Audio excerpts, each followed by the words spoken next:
저는 강남에서 가장 큰 저택의 가정부였습니다. 제 발걸음 하나하나가 감시받는 곳이었죠. 그들은 몰랐어요. 바닥을 닦는 이 손이 사실 이 집 주인의 잃어버린 피라는 걸요. 모욕당하고 무시받으면서도 저는 침묵했어요. 기다리고 있었으니까요. 진실이 모든 것을 뒤집을 날을, 그날엔 문을 두드리지 않을 겁니다. 저는 그 문을 박차고 들어갈 테니까요. 구독 버튼을 눌러주세요. 저와 함께 감동적인 이야기를 들어보세요. 은하야, 오늘도 도서관 가니? 같은 방을 쓰는 수진 언니가 물었다. 나는 고개를 끄덕이며 입꼬리를 살짝 올렸다. 응, 오늘은 감정 조절 파트 복습해야 해서. 수진 언니는 말없이 내 머리를 쓰다듬었다. 나는 그 손길이 좋아서 고개를 더 숙였다. 그런 게 익숙하지 않은 삶이었다. 나는 24살, 이름은 은하. 별처럼 빛나라는 뜻이라지만 내 인생엔 별빛보다 어둠이 더 많았다. 6살 때 어느 겨울밤 커다란 트렁크 하나 들고 보육원 앞에 버려진 게 전부였다. 이름도 생일도 가족도 모른다. 직원들이 내 목에 걸린 목걸이에 이연함다라고 새겨진 걸 보고 이름을 붙여줬다. 그때부터 지금까지 난 늘 조용한 아이였다. 말을 아끼고 감정을 감췄다. 그래야 덜 다쳤으니까. 은하야, 너 진짜 똑똑하다. 왜 대학 안 갔어? 장학금 떨어졌거든. 그리고 돈도 없었고. 사람들은 몰랐다. 내가 20살부터 아르바이트 2개씩 하며 보육원 후배들 간식비를 보내고 있다는 걸. 고졸이지만 책은 손에서 놓지 않았다. 심리학, 회계학, 법률 기초, 책에서 배운 것들이 언젠간 나를 지켜줄 무기가 될 거라 믿었다. 가끔 내게 묻는 사람들이 있다. 넌 뭐가 되고 싶어? 난 웃으며 이렇게 대답한다. 내가 나를 잃지 않는 어른. 그게 전부였다. 대표님, 오늘 이사회 일정이 오전 10시부터입니다. 비서의 말에 장 회장은 말없이 고개를 끄덕였다. 비싼 정장을 입고 고급 가죽 가방을 들었지만 그의 얼굴엔 늘 그림자가 드리워져 있었다. 장원그룹, 대한민국 최고 재벌 중 하나. 그 정점에 있는 남자, 장민혁 회장. 언론은 그를 강철 같은 남자, 무결점의 경영자라고 칭했다. 하지만 사람들은 모른다. 그는 매일 밤 혼자서 조용히 아이 방 앞에서 멍하니 서 있다는 걸. 그 아이는 더 이상 이 세상에 없다. 이렇게 바쁜 날도 거기 다녀오십니까? 비서의 조심스런 질문에 장 회장은 대답 대신 차창 밖을 바라봤다. 오늘이 그의 생일이거든. 비서는 아무 말 없이 고개를 숙였다. 매년 이맘때가 되면 회장은 어김없이 같은 행동을 반복했다. 아기용 담요, 분홍색 털모자, 그리고 이름이 새겨진 은목걸이 하나를 들고 보육원 근처를 배회했다. 찾을 수 있을까요? 그 아이를. 아니야. 내가 그때 조금만 더 일찍 갔더라면 그 애는 사라지지 않았을 거야. 장 회장은 입술을 꽉 깨물었다. 누구에게도 말하지 않은 죄책감. 그는 과거의 그날을 잊은 적 없었다. 냉정한 회장, 타협 없는 경영자. 하지만 그의 심장 한켠에는 그날 이후 멈춰버린 시계가 있었다. 사람들은 그를 두려워했지만 사실 그는 가장 사랑을 갈구하는 사람이었다. 지연 여사님, 오늘 저녁은 프랑스 대사 부부와의 모임이 있습니다. 도도하게 거울을 보며 립스틱을 바르던 그녀는 고개도 돌리지 않은 채 대답했다. 그 사람들, 아직도 와인을 입으로 마시나. 지루한 대화에 시간 낭비하고 싶진 않네. 장지연 장 회장의 아내. 세간엔 둘이 금슬 좋은 커플로 알려져 있지만 실상은 달랐다. 그녀는 장원이라는 성을 얻기 위해 치밀하게 계산했고 회장보다 먼저 회장의 마음을 읽는 여우 같은 여자였다. 지연아, 나 오늘 잠깐만 늦을 것 같아. 남편의 메시지에 그녀는 핸드폰을 무심하게 내려놓았다. 이미 예전부터였다. 장 회장의 마음이 그녀에게 있지 않다는 건 하지만 상관없었다. 그에게서 이름과 권력만 얻으면 되는 일이었으니까. 저기 예전 사고로 잃어버린 아이 아직도 찾고 계세요? 오랜만에 들른 친정언니의 말에 지연은 입꼬리를 올렸다. 찾으면 어쩌려고? 내 아들도 아닌데. 어차피 사라졌으면 사라진 대로 묻히는 게 편하지 않겠어? 지연의 눈빛엔 냉기보다 더 매서운 무언가가 담겨 있었다. 그 애가 돌아온다면 내가 그렇게 쉽게 자리를 내줄 여자처럼 보여? 장지연은 자신이 가진 걸 절대 나누지 않는다. 특히 남의 핏줄 따위에게는 더더욱. 그녀의 세상에선 사랑보다 권력이 먼저였고 진심보다 이익이 중요했다. 그런 그녀 앞에 이제 곧 모든 것을 뒤흔들 존재가 나타나게 될 줄은 몰랐다. 지우 씨, 오늘 회의 안 들어가세요? 아, 귀찮아. 어차피 아버지가 다 알아서 하시겠지. 장지우, 장원그룹 후계자, 차기 대표라는 말이 무색할 만큼 책임감이라곤 찾아볼 수 없는 남자였다. 모든 게 손안에 있었다. 초등학교 입학 전부터 고급 외제차가 대기해 있었고 생일엔 항상 언론 기사에 이름이 실렸다. 그는 자신이 선택받은 인간이라고 믿고 있었다. 그렇기에 노력도 예의도 필요 없다고 생각했다. 엄마, 그 여자의 이름이 뭐더라? 아, 그 가정부. 좀 없어 보여. 장지우는 리모컨을 던지듯 내려놓고 투덜거렸다. 내가 먹다 남은 와인 치우면서 고개도 안 드는 거 보니까 딱 답 나오잖아. 지연은 미소 지었다. 신경 쓰지 마. 어차피 잠깐 일하다 말해야. 지우는 관심 없는 듯 스마트폰을 다시 집었다. 하지만 그날 밤 우연히 그 가정부가 영어로 된 재무서를 조용히 읽고 있는 걸 봤다. 뭐야? 진짜 이해하고 있는 거야? 처음으로 시선이 멈췄다. 그녀는 눈빛이 달랐다. 어딘지 모르게 깊고 조용한데도 사람을 긴장시키는 그 느낌. 지우는 고개를 저었다. 별로야? 별로야? 그래도 뭔가 신경 쓰이네. 그는 모른다. 그녀가 그 집을 망가뜨릴 유일한 열쇠가 될 거라는 걸, 그리고 자신이 가장 많이 잃게 될 사람이 그녀일지도 모른다는 사실을. 헤이, 운하 씨.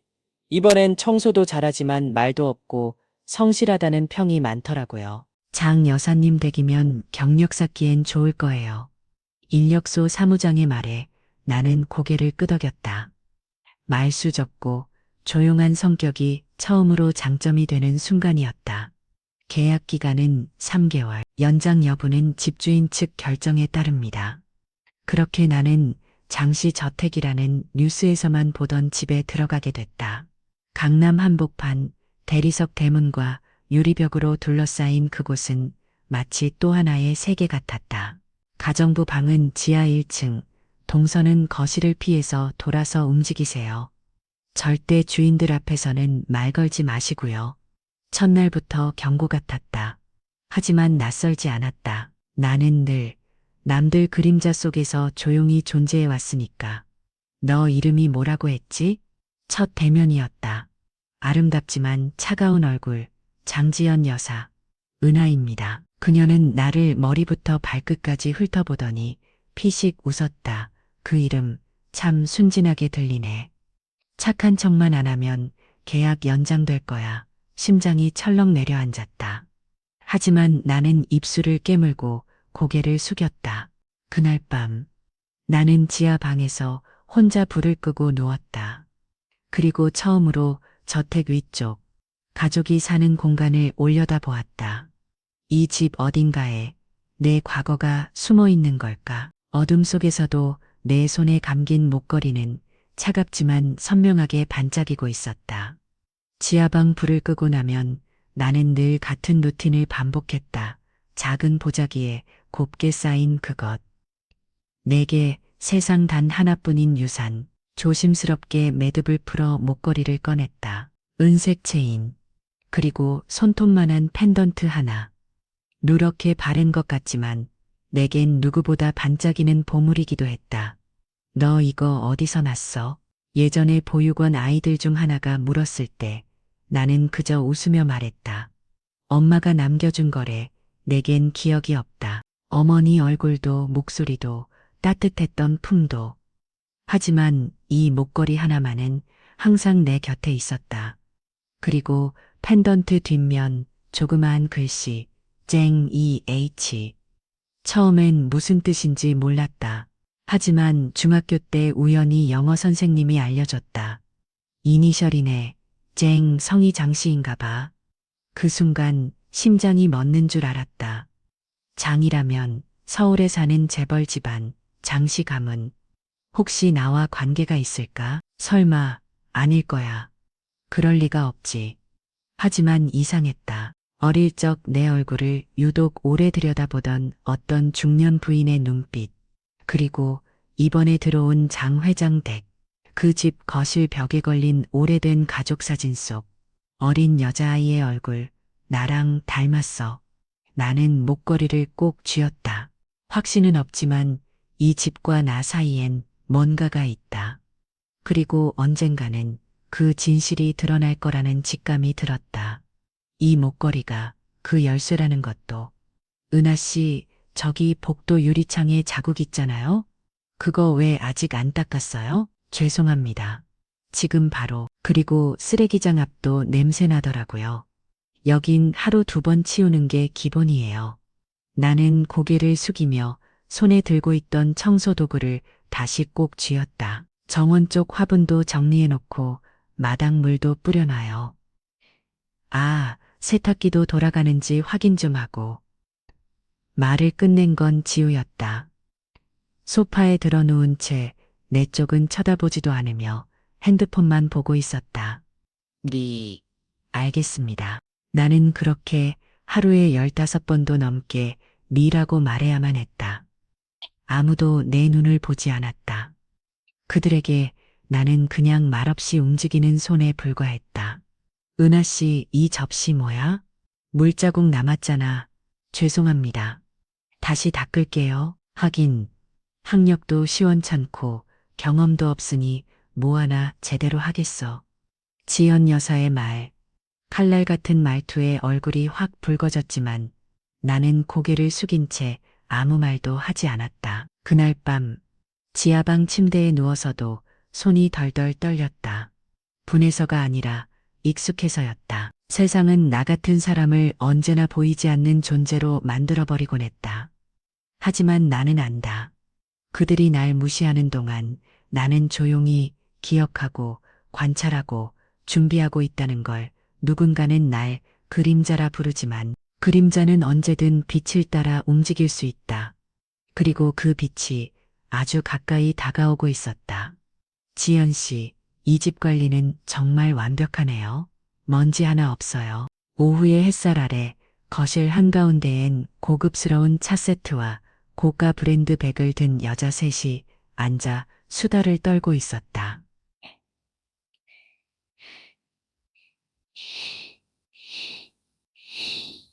지우는 장여사가 우아하게 앉아 있었다.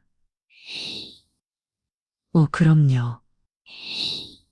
우리 집 가정부가 무슨 일 하나는 아주 잘하죠. 머리는 좀 굼떠도 손은 빠르니까요. 그 순간 나는 차를 들고 다가가던 발걸음을 잠시 멈췄다. 하지만 아무렇지 않은 척 다시 걸음을 옮겼다. 자, 손님들 앞이니까 실수는 하지 말고 저번처럼 컵 떨어뜨리면 이번엔 진짜 나가는 거야. 속삭이듯 말하는 지연 여사의 목소리는 마치 고양이가 생쥐를 앞에 두고 놀리는 듯한 냉정함이 있었다. 내가 조심히 찻잔을 내려놓자 옆에 있던 여자가 말했다. 얘가 그 유명한 은하 씨예요? 전에 말했던 그 애? 장 여사는 씩 웃으며 말했다. 맞아요. 어릴 때부터 불쌍하게 자랐다더라고요. 그래서 그런지 눈치가 참 없어요. 이런 자리는 알아서 빠져주는 게 예의인데 말이죠. 새 여자의 웃음소리가 퍼졌다. 나는 고개를 숙인 채 아무 말 없이 그 자리를 빠져나왔다. 손에 들고 있던 트레이가 약간 흔들렸다. 하지만 나는 절대 눈물을 보이지 않았다. 그날 밤 지하방으로 내려와 조용히 속삭였다. 기억하자. 이 순간을 이 모욕을, 나를 조롱하는 사람들 앞에서 나는 늘 웃지 않았다. 대신 내 안에 쌓여가는 것들이 있었다. 그리고 언젠가 그 쌓여온 것들이 전부 폭발할 날이 조용히 천천히 다가오고 있었다. 야, 거기 좀 비켜봐. 안 보여. 지우는 이어폰을 낀 채 컵에 물을 따라 들고 있었다. 나는 식탁 옆에 무릎을 꿇고 떨어진 숟가락을 줍고 있었고, 조심하세. 쏟아지는 소리. 그리고 이는 내 셔츠. 앞부분이 순식간에 축축해졌다. 차가운 물이 피부를 타고 흘렀고, 그 순간 시간마저 얼어붙은 듯 했다. 에이, 젠장. 지우가 짜증스럽게 중얼이며 컵을 내려놨다. 그리고 그게 전부였다. 사과는 없었다. 은근냐는 말도 미안하다는 눈빛도 없었다. 그저 무심히 휴대폰을 집어들고는 거실 소파로 걸어갔다. 나는 조용히 일어나 셔츠를 만지작거렸다. 차가운 물보다 그보다 더 차가운 건 사람의 무심함이었다. 그 순간 뒷문 쪽에서 누군가가 조용히 다가왔다. 나이든 가정부 아주머니였다. 은하야, 괜찮니? 나는 억지로 웃어 보였다.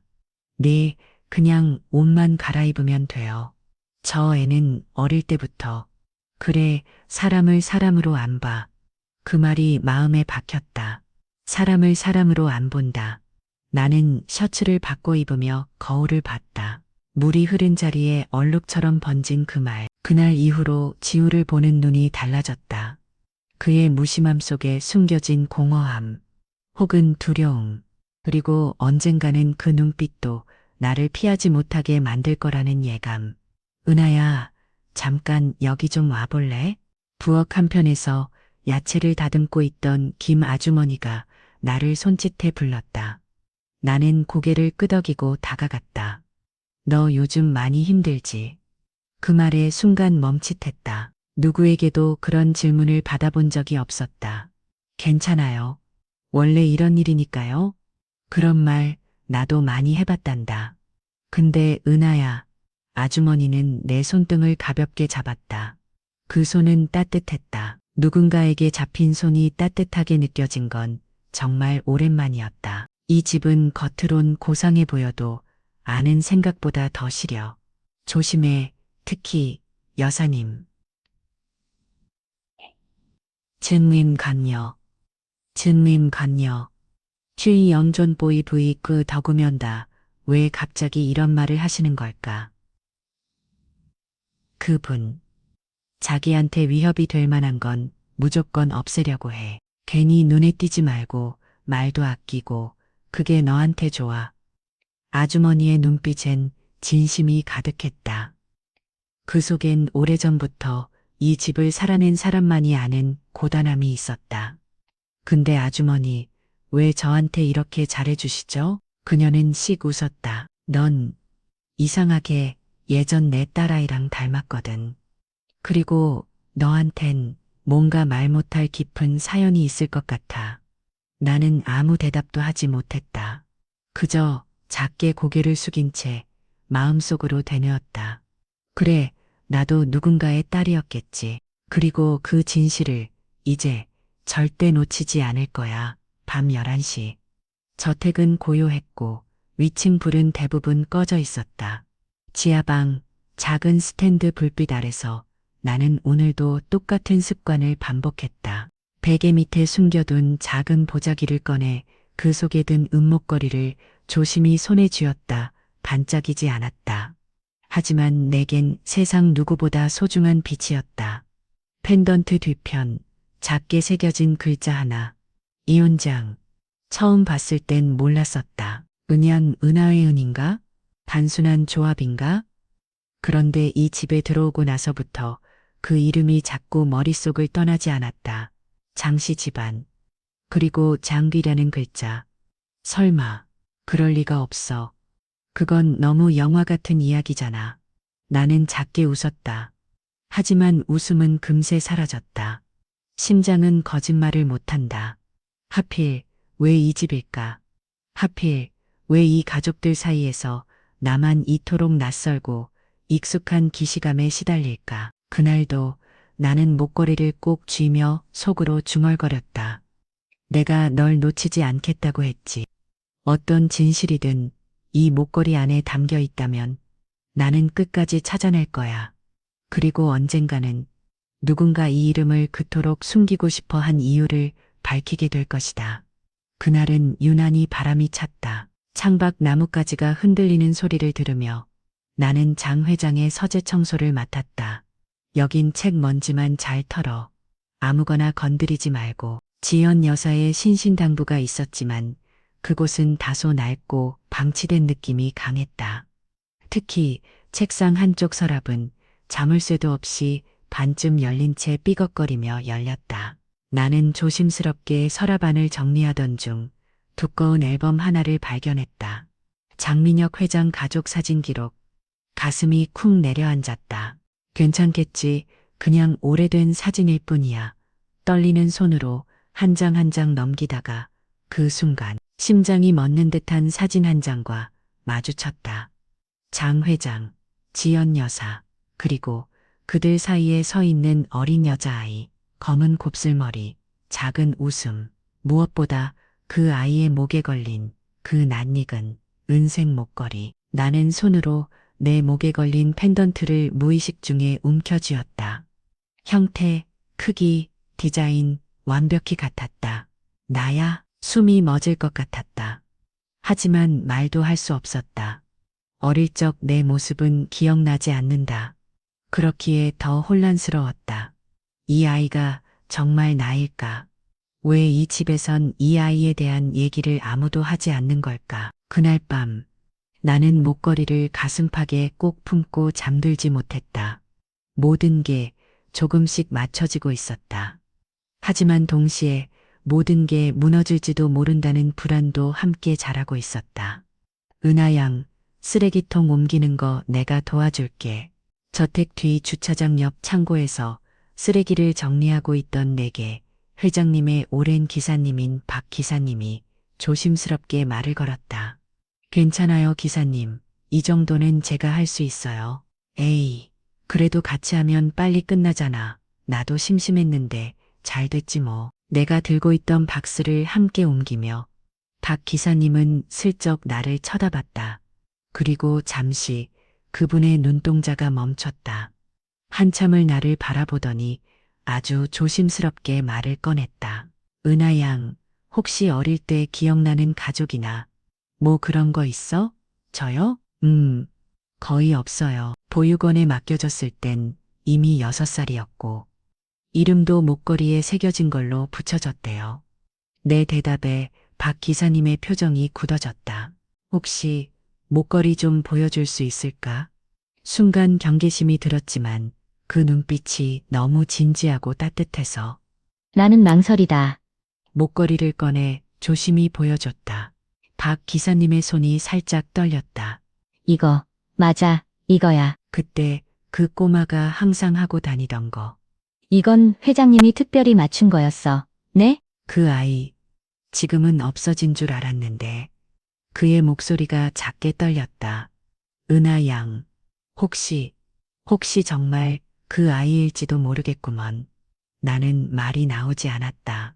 차가운 바람이 지나갔지만 내 안에서만은 무언가 뜨겁게 움직이고 있었다. 그날 밤 나는 심장이 터질 듯한 속도로 뛰는 소리를 들으며 계단을 조심히 올랐다. 복도 불은 꺼져 있었고 저택은 이미 잠든 듯 고요했다. 지금 아니면 다시는 기회가 없어. 회장님의 욕실 문 앞에 멈춰섰다. 잠시 망설였지만 문은 잠겨 있지 않았다. 탁, 손전등 불빛 하나로 조심스럽게 주변을 살폈다. 세면대 위, 가지런히 정돈된 물건들. 그중 하나, 회색 칫솔. 아주 미세하게 브러쉬 끝에 남은 흔적. 이 정도면 충분해. 나는 일회용 비닐백에 칫솔을 넣고 조용히 문을 닫았다. 손끝이 식은 채 떨렸지만 돌아서지 않았다. 며칠 후 작은 봉투 하나가 편의점 택배로 도착했다. 검사 결과서 숨을 죽이며 조심스레 봉투를 열었다. 그리고 결과를 보는 순간 손이 덜덜 떨렸다. 99, 99, 17% 일치. 눈앞이 흐려졌다. 숨이 막히는 듯한 충격, 기대와 두려움. 그리고 묘한 해방감. 진짜였어. 정말 나 회장님의 딸이었어. 눈물이 맺힌 눈으로 나는 봉투를 끌어안았다. 하지만 곧 생각났다. 이 진실을 내가 어떻게, 언제, 누구에게 말해야 할까? 그리고 만약 이 사실이 드러났을 때 누군가에게 위협이 된다면 나는 이제 돌이킬 수 없는 진실을 손에 넣었다. 작은 봉투를 가슴에 품고 나는 지하방 구석에 주저앉았다. 997% 일치. 입술이 저절로 떨렸다. 이 숫자가 의미하는 건 단 하나였다. 나는 장민혁 회장의 딸이다. 그가 그토록 찾아 헤맸던 어릴 적 실종된 그 아이 나였다. 말도 안 돼. 진짜 내가 그토록 욕먹으며 청소했던 이 집, 조롱과 모욕을 견디며 살아왔던 이 공간. 그게 내가 태어났던 집이었다니. 가슴속 깊은 데서 무언가 터져나왔다. 억울함? 분노?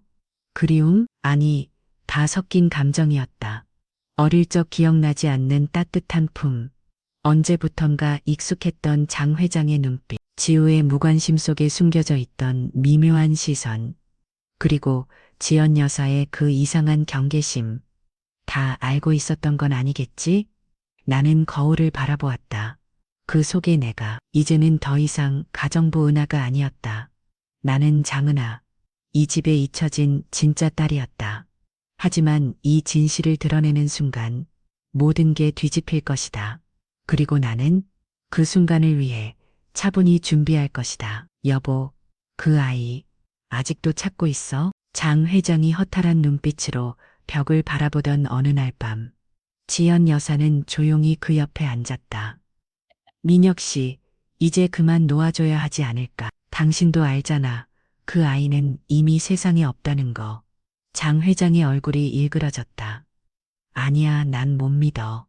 그날 사고 현장에 있던 사람들 말 다 들쑥날쑥했어. 당신이 그렇게 매달릴수록 지금 이 가정이 얼마나 위태로운지 알아? 지연 여사는 애써 눈물을 삼킨 듯한 목소리로 말했다. 하지만 그 눈빛은 슬픔보단 계산에 가까웠다. 지우도 불안해하고 있어. 자꾸 없는 아이 이야기만 하니까. 지우가 불안해하는 건 네가 자꾸 아이를 의식하게 만들어서야. 장 회장이 순간 목소리를 높이자 지연 여사는 입술을 깨물었다. 그리고 천천히 말했다. 좋아, 그럼 당신이 그 아이 찾겠다면 진실 하나 알려줄게. 지연은 장 회장이 몰래 보관해 두었던 옛 신문 기사를 꺼내 펼쳤다. 2001년 XX 터널 유아 실종 후 차량 전복 사고 발생. 시신은 찾지 못해. 그 차 나도 알고 있었어. 내가 직접 확인한 건 아니지만 경찰이 말했어. 차 안에 불탄 유해 아이 것으로 추정된다고. 그 말에 장 회장은 무너진 듯 주저앉았다. 그래, 그랬구나. 그날 이후 장 회장은 아이를 찾는 일을 멈췄다. 그리고 지연 여사는 그걸 알고 있었다. 그가 다시는 의심하지 않게. 가장 강력한 거짓말. 죽음을 선택해야 했다는 걸. 하지만 지연은 몰랐다. 그 아이가 살아있다는 것. 그리고 지금 이 집안 어딘가에서 모든 것을 지켜보고 있다는 사실을. 엄마, 왜 자꾸 아빠한테 회사 일 관여하지 말라고 해? 지우는 소파에 누워 팔짱을 낀 채 짜증스러운 얼굴로 물었다. 지연 여사는 그 옆에 앉아 아들의 어깨를 가볍게 토닥이며 말했다. 지우야, 이제 곧 우리 거야. 그러니까 지금은 조용히 아빠 말에 그냥 고개만 끄덕이면 돼. 근데 아빠는 아직도 나한테 회의 자료도 안 보여주고 후계자 얘기도 꺼내지 않아. 그냥 내 눈앞에선 늘 그 딸 얘기만 하잖아. 지우의 말에 지연 여사의 눈빛이 잠시 흔들렸다.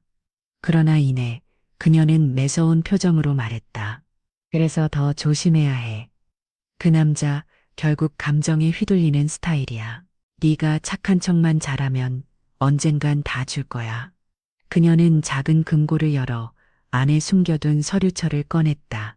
그 속엔 유언장 초안, 지분 구조 변경안, 그리고 지우 이름으로 미리 준비된 법인 명의의 계약서들이 있었다. 엄마가 다 준비했어. 네가 27살이 되는 순간 이 모든 걸 네 이름으로 바꿀 수 있게. 지우는 입을 꾹 다물었다.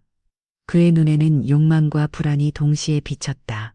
그리고 그 딸, 그 애에 대한 얘기 다시 나오면 엄마가 알아서 처리할게. 지연 여사는 그렇게 말하며 와인 한 잔을 들었다. 붉은 액체가 잔 안에서 천천히 돌았다. 이제 곧 우리 세상이 될 거야. 그러나 그 순간 지하방에선 누군가 조용히 녹음기를 껐다. 은하, 모든 걸 듣고 있었다. 그리고 준비하고 있었다. 은하 씨, 이리 좀 와봐요. 지연 여사의 날, 선 목소리가 울렸다. 그날따라 집안 공기는 유난히 무거웠고 거실 중앙엔 가족들이 모두 모여 있었다. 무슨 일이죠? 은하는 조심스럽게 다가갔다. 그때 지우가 조용히 책상 위에서 뭔가를 집어들었다. 이거 내 시계야. 지난주에 사준 롤렉스. 못 봤다고 난리였던 거 기억나지? 그가 들어보인 시계, 명백히 고급 브랜드였다. 그리고 그 시계는 은하의 방 서랍에서 나왔다고 했다. 내가 거기 둘 리가 없거든. 근데 왜 네 방에서 나왔을까? 지연 여사는 연민이 섞인 목소리로 말했다. 정말 실망이야. 은하 씨, 우린 그래도 가족처럼 대해주려고 했는데. 저 정말 아니에요. 전 그런 짓 안 했어요. 방 열쇠도 아무나 열 수 있잖아요. 그럼 누가 일부러 넣었다는 거야? 지우가 비웃듯 말했다. 은하의 눈빛이 떨렸다. 억울하고 분했고 눈물이 맺혔다. 하지만 참았다. 그 시계 며칠 전 청소할 때도 없었어요. 그리고 전 방에 잠글 만한 귀중품도 없고요. 제 서랍 자주 안 잠급니다. 누구든지 열 수 있어요. 그럼 우리가 거짓말하고 있다는 거야? 지연 여사의 눈빛이 매서워졌다. 그때 박 기사님이 조용히 다가왔다. 저기 CCTV 확인해 보시는 게 어떨까요? 부엌 쪽에서 복도까지는 각도 잘 나옵니다. 은하 양 방 근처도 잡힐 거예요. 잠시 정적. 지연 여사의 얼굴이 굳어졌다. 굳이 그럴 것까지 있나요? 가족끼리. 아니요, 꼭 확인하고 싶습니다. 은하가 단호히 말했다. 그녀의 목소리는 떨리지 않았다. 이제 침묵하지 않기로 결심했으니까. 오늘 중요한 손님들이 오시니까 실수하지 마. 은하 씨, 당신은 주방 쪽만 정리해요. 거실엔 얼씬도 하지 말고. 지연 여사는 입가에 억지 미소를 머금은 채 하지만 목소리는 얼음처럼 차가웠다. 그날 장 회장은 해외 지사 대표들과 회동이 있었다. 집으로 초대한 건 오랜만이었고 모두가 긴장한 상태였다. 하지만 은하 씨, 거기서 뭐 하는 거예요? 지연 여사의 외침. 모든 손님들의 시선이 일제히 은하를 향했다. 죄송합니다. 잔 정리를 하다 그만 탁. 쨍그랑 손에서 미끄러진 찻잔이 깨졌다. 바닥에 물이 튀고 조용한 정적이 흘렀다. 지연 여사는 그 틈을 놓치지 않았다. 이게 무슨 몰골이에요? 손님 앞에서 이게 무슨 꼴이냐고요? 지우는 코웃음을 쳤고 몇몇 손님은 당황한 듯 시선을 피했다. 이런 사람 하나 제대로 관리 못하는 내가 한심하네요. 은하 씨, 지금 당장 이 집에서 나가주세요. 네, 은하는 숨을 들이켰다. 장 회장은 자리에 없었다. 기묘하게 꼭 이 타이밍에 자리를 비운 것이 이상할 만큼. 당장 짐 챙기고 나가요. 그리고 이 집엔 다시는 발도 들이지 마요. 그 말에 모두가 고개를 돌렸다. 누군가는 안타까운 눈빛으로, 누군가는 속 시원한 표정으로. 하지만 은하는 끝까지 고개를 들었다. 알겠습니다. 하지만 기억하세요. 진실은 언젠가 드러납니다. 그날이 오면 누가 이 상황을 연출했는지도 모두 알게 되겠죠. 그녀는 그렇게 하얀 앞치마를 벗고 조용히 저택을 떠났다. 하지만 그날 이후 그 집안의 균열은 조용히 시작되고 있었다. 비 오는 새벽, 은하는 작은 캐리어 하나만 끌고 저택을 나섰다. 누구도 배웅하지 않았고 누구도 붙잡지 않았다. 결국 그렇게 쫓겨났네. 역시 사람은 배경이 중요해. 부엌 창문 틈으로 들린 어린 가정부들의 수군거림. 은하는 고개를 돌리지도 않았다. 박 기사님이 조용히 차 문을 열어줬다. 은하 양, 정말 그냥 가는 거야? 네, 저 원망 안 해요. 누가 뭘 꾸몄는지도, 왜 그렇게까지 했는지도, 이제는 이해하니까요. 그녀는 차에 타지 않고 우산도 없이 걸음을 옮겼다. 가랑비가 어깨를 적셨지만 표정은 단단했다. 이 집이 날 버렸다고 생각하지 않아. 그저 이 집이 아직 나를 알아볼 준비가 안 된 것뿐. 그녀는 지하철역 앞에서 멈춰서며 작게 중얼거렸다. 이제부터 진짜 시작이야.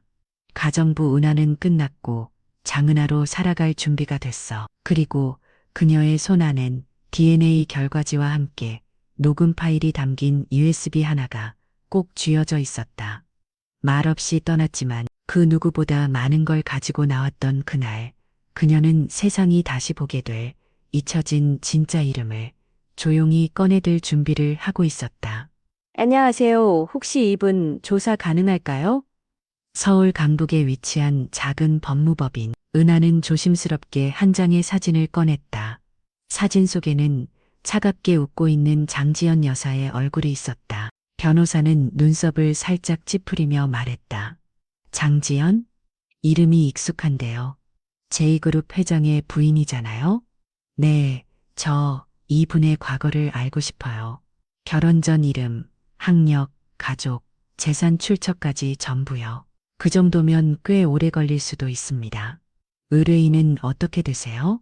은하는 봉투 하나를 꺼내 밀었다. 그 안에는 그녀가 수년간 틈틈이 아껴 모은 전 재산이 들어 있었다. 이 돈이면 충분할까요? 변호사는 봉투를 받아들고 고개를 끄덕였다. 의지가 강하시군요. 알겠습니다. 정식 계약서 쓰시죠. 며칠 후 첫 번째 자료가 도착했다. 그리고 그 첫 장부터 충격적인 내용이 펼쳐졌다. 지연 여사. 원래 이름이 장지연이 아니었어? 서류에는 장지연이 아닌 본명 유정미라는 이름이 적혀 있었다. 게다가 과거 수차례 개명 이력과 의심스러운 재산 형성 기록들, 수상한 부동산 거래, 정체불명의 후견 계약서까지. 은하는 조용히 중얼거렸다. 이제 당신이 숨기고 싶은 과거를 세상에 드러낼 차례야. 복수는 소리 없이 그러나 가장 날카롭게 그녀의 손끝에서 시작되고 있었다. 지원자 장은하 씨 맞으시죠? 법무팀 계약직 자문직으로 채용 확정입니다. 다음 주 월요일부터 출근하시면 됩니다.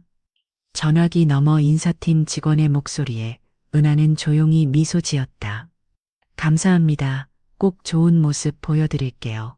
수화기를 내려놓은 순간 그녀의 눈빛은 싸늘하게 바뀌었다. 그렇게 딱 3주 후 은하는 깔끔한 정장 차림으로 장원그룹 본사 로비에 들어섰다. 예전 허름한 앞치마를 입고 가정부 신분으로 드나들던 그 출입구가 아닌 당당한 정문이었다. 법무팀 신입 자문 장은하입니다. 출입증을 받은 그녀는 마치 처음 온 사람처럼 침착하게 걸음을 옮겼다. 하지만 엘리베이터 유리창 밖으로 스쳐 지나가는 로비벽의 대형 사진, 장 회장과 지우, 그리고 지연 여사의 가족 사진을 보며 가슴 깊은 곳이 서늘해졌다. 이젠 같은 공간에서 다른 신분으로 당신들을 마주하게 될 거야. 법무팀의 첫날은 조용했다. 은하는 빠르게 문서 업무를 익히고 그룹 내 지분 구조와 상속 자료들을 집중적으로 검토했다. 그리고 마침내 지연 여사의 이름이 포함된 비밀스러운 계약서 몇 개를 시스템에서 찾아냈다. 여기서부터야 책상 서랍 안엔 USB 하나가 조용히 놓여 있었다. 그 안엔 지금까지 은하가 수집한 모든 진실이 담겨 있었다. 그리고 그 진실은 곧 칼처럼 누군가의 가면을 찢어놓을 준비를 하고 있었다. 장지우 상무님, 이 계약서 말인데요. 뭔가 이상합니다. 법무팀 팀장이 서류를 들고 지우의 사무실로 들어섰다. 지우는 살짝 짜증 섞인 표정으로 말했다. 이상하다니요? 다 내가 직접 검토하고 도장까지 찍었는데, 네, 그래서 더 이상합니다. 첨부 7조에 있는 공급 단가, 변동 조건, 이 원계약서엔 없던 내용이에요. 지우의 눈썹이 꿈틀했다. 그건 음력사 쪽 요청으로 나중에 추가한 거예요. 팀장님이 신경 쓸 부분은 아니고요. 그런데요, 상무님, 그 조항 때문에 회사 손해가 4억 원 이상 예상됩니다. 그리고 협력사 대표가 상무님과의 별도 미팅에서 이 조항이 들어갔다고 증언했습니다. 지우의 얼굴이 굳어졌다. 팀장님, 말 조심하세요. 나한테 이런 식으로 따지는 거 누가 시킨 거예요? 그 말에 팀장은 잠시 침묵하더니 말했다. 팀장이 아니라 감사실에서 정식 조사 들어간답니다. 이 계약건으로요. 같은 시각 법무팀 사무실 한켠에서 조용히 커피를 마시던 은하. 그녀의 모니터에는 지우의 계약서 원본과 수정본을 비교한 자료가 떠 있었다. 자신감이 지나치면 결국 발목을 잡히는 법이야. 그녀는 USB에 그 증거를 저장하며 작게 웃었다. 이제 첫 발이야. 지우 씨, 회장님, 지금 잠깐 시간 괜찮으신가요? 장 회장의 비서실, 은하는 조용히 문을 열고 들어섰다. 그녀의 손엔 작은 봉투 하나가 들려 있었다. 장 회장은 피곤한 듯 서류를 넘기다 말고 고개를 들었다. 법무팀, 장은하 씨였지요? 네, 맞습니다. 실은 이건 반드시 회장님께 직접 전달드려야 할 내용입니다. 장 회장은 잠시 시선을 고정하더니 조용히 고개를 끄덕였다. 앉으시죠. 무슨 일이죠? 은하는 봉투를 내밀며 말했다. 이 안에는 최근 장지우 상무가 주도한 계약의 조작 증거가 들어 있습니다. 계약서 원본과 수정본 비교본, 협력사와의 녹취록, 그리고 비공식 회의에서의 정황 정리까지 있습니다. 장 회장의 손이 멈췄다. 지우가 그런 일을 했다고요? 회장님, 믿기 힘드시겠지만 그 모든 자료를 법적으로 검토했고 내부 감찰에도 이미 보고된 상태입니다. 은하의 말투는 차분했지만 단단했다. 장 회장은 한참 동안 말을 잇지 못했다. 침묵 끝에 그는 조용히 말했다. 왜 나한테 이런 걸 전하는 거죠? 은하는 잠시 망설이다가 그의 눈을 똑바로 바라보며 말했다. 제가 믿고 싶었던 건 회장님이 진실을 외면하지 않는 분이라는 겁니다. 그 말에 장 회장의 눈빛이 흔들렸다. 한 손엔 무거운 증거, 다른 한쪽엔 오래된 의심. 그 순간 그는 처음으로 은하를 단순한 직원이 아닌 무언가 익숙한 존재로 바라보기 시작했다. 이 아이. 어쩐지 낯설지가 않았어. 장. 회장은 은하가 떠나고 난 뒤에도 그녀의 말투, 눈빛, 행동 하나하나가 머릿속을 떠나지 않았다. 그리고 그날 밤 그는 혼자 병원으로 향했다. 회장님, 이걸로 어떤 검사를 원하십니까? 유전자 검사. 이 아이의 머리카락은 여기 있고 제 것도 이미 등록되어 있을 겁니다. 확인해 주세요. 단 한 번만이라도. 며칠 후 하얀 봉투 하나가 장 회장의 책상 위에 도착했다. 그는 한참을 망설이다가 손을 뻗었다. 부성 확률 99군 9둔 991% 일치. 그 문장을 보는 순간 손에 들린 서류가 툭 바닥에 떨어졌다. 은하가 내 딸이라고 기억 속에 스쳐간 어릴 적 사라졌던 딸아이의 얼굴. 사고로 죽었다고 믿었던 그날의 충격. 지연의 말만 믿고 더 이상 찾지 않았던 지난 세월들. 난 뭘 한 거지? 장 회장은 두 손으로 얼굴을 감쌌다. 눈앞이 흐려지고 심장이 요동쳤다. 그는 은하가 다시 나타난 그날부터 무언가 이상하다고 느꼈다. 하지만 외면했다. 그리고 이제 그가 그토록 기다려온 딸이 바로 그 집 안에서 가정부로 살아왔다는 사실에 숨이 막힐 것 같았다. 장은아, 미안하다. 아버지가 정말 미안하다. 장 회장은 그날 이후 은하 앞에서 단 한마디도 꺼내지 않았다. 그저 조용히 멀리서 지켜보기만 했다. 장은하 씨, 이건 우리 법무팀에서 검토할 자료인데요. 네, 제가 맡을게요. 회사 안 늘 침착하게 행동하며 누구보다 성실하게 일하는 은하. 그녀가 웃을 때 그의 잃어버린 딸이 어릴 적 간질간질 웃던 모습이 겹쳐졌다. 그녀가 조용히 모니터를 응시할 때 어린 시절 유치원 발표회에서 진지하게 대사를 외우던 그 모습이 떠올랐다. 회장님, 어디 아프신 거 아니죠? 요즘 자꾸 은하 씨만 보고 계시던데요? 비서의 농담 섞인 말에 장 회장은 가볍게 웃으며 고개를 저었다. 그 아이가 그냥 좀 특별해서. 그러면서도 그는 차마 다가서지 못했다. 너무 늦었을까봐. 이미 너무 많은 걸 놓쳤을까봐. 그렇게 창 너머에서, 복도 끝에서, 회의실 유리창 너머에서 장 회장은 아무것도 모른 채 성실하게 살아가는 자신의 딸을 매일같이 조용히 지켜봤다. 조금만 더 지켜보다가 그때 꼭 안아줄게. 그의 마음은 조금씩 용기를 모으고 있었다. 회장님께서 직접 후계자를 발표하신다고요? 장원그룹 내부는 하루 종일 술렁거렸다. 직원들의 단톡방, 고위 임원들의 사적 채널까지 모두 한 가지 이야기뿐이었다. 드디어 장지우 상무가 확정인가 보네. 어머, 드레스 사야겠다.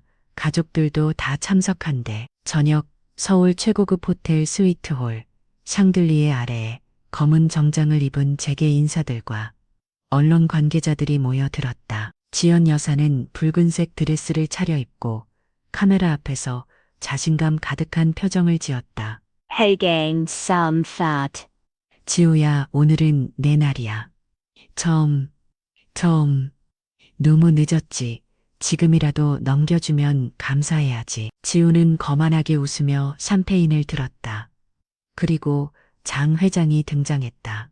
모든 시선이 일제히 그에게 향했다. 그는 천천히 단상 위로 올라가 조용히 마이크를 들었다. 오늘 이렇게 귀한 분들 앞에서 우리 장원그룹의 미래를 이야기하게 되어 감사합니다. 객석이 조용해졌다. 제가 오래도록 고민한 끝에 장원그룹의 다음 세대를 책임질 사람을 여러분께 소개하려 합니다. 지우는 숨을 들이켰고 지연 여사의 입꼬리가 올라갔다. 그리고 하지만 그 이름은 오늘 밝히지 않겠습니다. 객석의 웅성거림이 일었다. 이유는 간단합니다. 지금 이 자리에서 제일 중요한 건 이름이 아니라 그 사람이 가진 가치와 진실이기 때문입니다. 그의 말에 은하의 눈이 조금 흔들렸다. 장 회장은 잠시 시선을 객석 위로 올렸다. 그리고 단 한 사람, 조용히 뒤쪽에 앉아 있는 은하를 조금 더 오래 바라봤다. 아직은 아니야. 하지만 곧 세상에 말할 거야. 넌 내 딸이고 장원의 진짜 미래라는 걸 이번에야말로 끝내야겠어. 지연 여사는 차가운 눈빛으로 휴대폰을 내려놓았다. 호텔 행사 이후 회장의 시선이 자꾸 은하에게 머무는 걸 느끼고 불안감은 점점 증오로 바뀌고 있었다. 그날 오후 장원 본사 건물 뒤편 비상계단, 은하는 복사된 서류를 들고 조용히 내려오고 있었다. 그때 뒤에서 조용한 발소리가 다가왔다. 장사원, 지금 시간이 좀 돼요? 낯익은 목소리. 지연 여사가 계단 위에서 웃고 있었다. 네, 회의 자료 드리러 가던 중인데요. 아, 잠깐이면 돼요. 이쪽으로 와줄래요? 저기 조명이 고장났는데 뭔가 떨어졌더라고요. 은하가 조심스럽게 다가간 순간, 조심해요. 지연 여사의 손이 은하의 어깨를 미세하게 밀어냈다. 순간 은하의 발이 헛디뎌 흔들렸다. 으아. 하지만 그 순간 뒤쪽에서 한 손이 은하를 붙잡았다. 괜찮아요? 박 기사님이었다. 그는 휴게실로 가는 중 우연히 계단 아래를 지나던 참이었다. 은하는 숨을 고르며 고개를 들었다. 지연 여사는 당황한 얼굴을 애써 감추고 있었다. 어머, 나 참, 난 그냥 조심하라고 한 건데. 은하는 조용히 일어서며 말했다. 괜찮습니다. 다만 다음부턴 조심하시는 게 좋겠어요. 누가 보면 일부러 그런 줄 알 테니까요. 그녀의 말은 짧았지만 확실하게 박힌 말이었다. 그날 밤 은하는 조용히 거울 앞에 섰다. 이제는 절대 눈 감지 않아.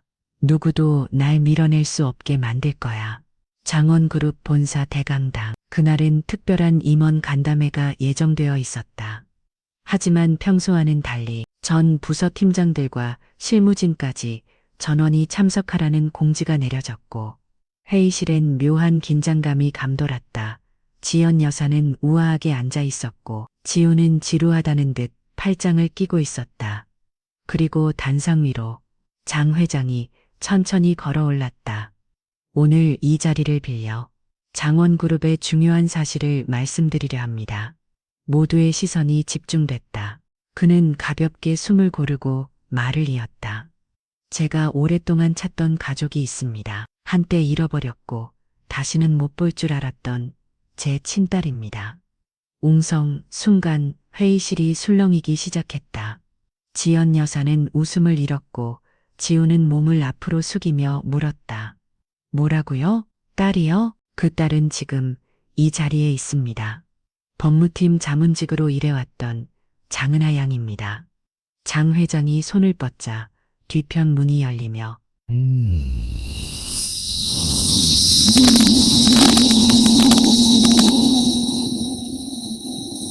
장은하입니다. 순간 모든 시선이 그녀에게 집중됐다. 누군가는 숨을 삼켰고 누군가는 말문이 막혔다. 지우는 자리에서 벌떡 일어났다. 이게 말이 돼요? 저 여자가 갑자기 딸이라니요? 지연 여사는 얼굴이 하얗게 질렸다. 장 회장은 조용히 말했다. 은하는 내 핏줄이 맞습니다. 정식 유전자 검사 결과가 있으며 그 어떤 부정도 있을 수 없습니다. 그리고 마지막으로 그는 단호하게 선언했다. 앞으로 장원그룹의 상속 구조와 후계 계획은 이 사실을 바탕으로 다시 조정될 것입니다. 그 순간 장은하라는 이름은 더 이상 낯선 존재가 아닌 장원의 중심으로 올라서기 시작했다. 안 돼. 이건 말도 안 돼. 지우는 회의실을 나와 회장실로 뛰어들었다. 아버지, 지금이라도 재검사해야 해요. 그 여자, 무슨 수를 썼을지도 모르잖아요. 장 회장은 조용히 그를 바라봤다. 지우야, 은하는 내 딸이다. 그건 과학으로도 기억으로도 명확해. 기억? 이제 와서 갑자기 기억이 나요? 20년 넘게 잊고 살다가요? 지우의 말에 은하가 조용히 입을 열었다. 처음부터 내가 원했던 건 아버지 자리도 상속도 아니었어요. 하지만 진실은 진실이죠. 거짓말 마. 네가 원하는 건 다 뺏는 거잖아. 우리 가족, 우리 자리. 지우의 눈엔 분노가 가득했다. 그는 변호사를 불러 사설 유전자 검사를 의뢰했다. 그리고 며칠 후 결과가 도착했다. 부성 확률 99, 91% 일치. 똑같은 수치, 똑같은 결론. 지우는 결과지를 바닥에 던졌다. 이럴 수가. 그제야 그의 분노는 당혹과 혼란으로 바뀌었다. 지연 여사는 조용히 뒤를 돌아 창밖을 바라봤다. 표정은 무너질 듯 굳어 있었지만 입술은 아무 말도 하지 못했다. 은하는 천천히 말했다. 이건 싸움이 아니에요. 그냥 진실을 받아들이는 과정일 뿐이에요. 지우는 더 이상 아무 말도 하지 못했다. 진실 앞에서 그의 소리는 사라지고 있었다. 회장님, 잠시 보시겠습니까? 지연 여사님 관련 계좌에서 이상 거래가 포착되었습니다. 재무팀장이 조심스럽게 회장실 문을 두드렸다.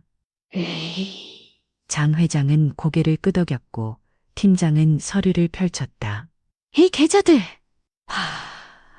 전부 해외 페이퍼 컴퍼니 명의입니다. 하지만 실질 관리인은 지연 여사로 보입니다. 장 회장의 이마에 주름이 깊어졌다. 이런 계좌를 왜 지금까지 몰랐지. 일부러 세금 감시망을 피해서 거래 내역을 분산시킨 것으로 보입니다. 그리고 이 이름들 중 일부는 팀장은 손가락으로 한 줄을 짚었다. 장은하 씨 이름과 비슷한 가명도 사용된 흔적이 있습니다. 그 말에 장 회장의 눈빛이 얼어붙었다. 며칠 뒤 검찰 금융범죄수사부가 장원그룹에 출입했다. 이은 여사님, 귀하의 금융거래와 관련해 자금 세탁 및 위장 계좌 혐의로 조사를 진행하겠습니다. 지연 여사는 입술을 꽉 깨물었다. 무슨 말도 안 되는 소리야. 내가 그런 걸 왜 해. 하지만 수사관이 보여준 USB 화면 속엔 지연 여사가 직접 서명한 가명 서류와 장기적으로 흘러간 수십억 원의 자금 흐름이 상세히 정리되어 있었다. 그리고 그 자료에는 은하라는 이름을 본뜬 가짜 명의도 있었다. 이건 지연은 처음으로 완전히 무너진 눈빛으로 은하를 바라봤다. 네가 꾸민 거지.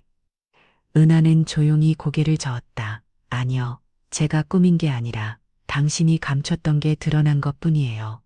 그 말에 지연의 손이 떨렸다. 진실은 그녀가 무너질 때까지 은하의 편이었다. 장지우 상무님, 본 인사위원회는 귀하의 내부 계약서 조작 및 자금 유용 혐의에 대한 징계 결정을 논의합니다. 회색 벽, 차가운 분위기의 회의실. 지우는 억울하다는 듯 책상을 내리쳤다. 말도 안 됩니다. 그 계약은 협력사와의 상호 이익이었어요. 그리고 난 그런 식으로 돈을 챙긴 적 없습니다.